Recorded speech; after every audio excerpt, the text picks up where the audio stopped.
saya nggak bisa memukul rata sebagai yang awam ya, karena kan kadang-kadang udah ada yang saya pernah ketemu malah yang udah main saham gitu kan, reksadana gitu kan. Tapi kalau misalkan kita ngomongnya awam ya, kita mulai dari reksadana dulu. Paling nggak reksadana pasar uang dulu deh, yang kondisinya atau resikonya sangat kecil gitu. Jadi enak gitu. Ketika kita mulai nggak terlalu banyak jatuhnya gitu kan, jadi nggak ada sakitnya gitu. Kalau di awal udah sakit, biasanya traumanya udah susah gitu ya, mau mulai lagi susah.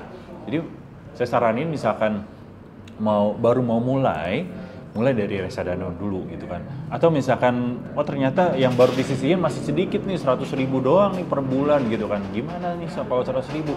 Bisa kok gitu, dari reksadana kan bisa mulai dari 100.000 gitu kan. Nah itu misalkan 100.000 ternyata nggak bisa nih, udah ketat banget. Coba deh, kumpulin 10.000 setiap hari, atau paling nggak 2.000 setiap hari gitu. Atau 5.000 deh, yang biar enak gitu. 5.000 setiap hari dikumpulin, nanti di akhir bulan baru masukin ke reksadananya. Kayak gitu. Itu udah paling mudah. Tapi kalau misalkan mau yang lebih advance lagi ya, coba di saham atau di obligasi.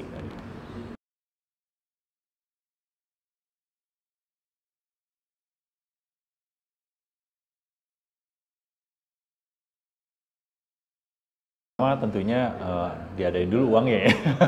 Jangan sampai gini, jangan sampai udah diperhatiin, udah dipelajarin tapi nggak mulai-mulai. Kenapa? Karena uangnya belum ada gitu kan. Pastiin dulu tadi anggarannya, disisihin, paling nggak 100.000 dulu deh mulai gitu kan. Berat gak nih 100.000 gitu kan. Ketika sudah ada, ya anggarannya udah ada tadi, tentuin tujuannya. Untuk apa nih? Ya kan? Untuk dana darurat, yang paling gampang kan itu dulu ya. Dana darurat dulu gitu kan. Berapa kali gaji, berapa nilainya. Ya udah, segitu dulu ya. Itu yang dituju. Udah tahu tujuannya apa dan berapa lama mau dicapai. Misalkan setahun gitu kan. Setahun bisa gak dengan 100.000 nih? Ya untuk 10 juta misalkan. 100.000 bisa gak nih dalam 1 tahun? Nah itu harus juga dipikirin gitu kan. Diperhatikan juga. Lalu yang ke berapa tadi? Ada uangnya, ada tahu tujuannya, tahu jangka waktunya. Udah itu aja sih sebenarnya. Nggak usah banyak-banyak ya. Yang penting itu dulu, untuk baru mulai tentukan dulu itu. Ya, ada uangnya, ada tujuannya, tahu jangka waktunya. Nanti baru mulai lagi dengan coba lagi yang lain. Kayak gitu.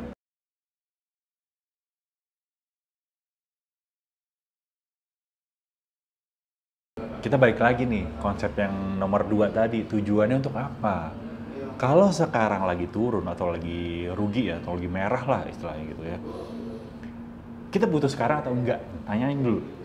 Kita butuh sekarang atau enggak sih? Gitu. Lalu yang kedua, cari tahu. Nah ini cari tahunya nih, jangan katanya-katanya. Cari tahunya yang benar gitu. Cari tahu, tanyakan ke orang yang ahli gitu, yang punya lisensinya, yang punya pengalaman di bidangnya.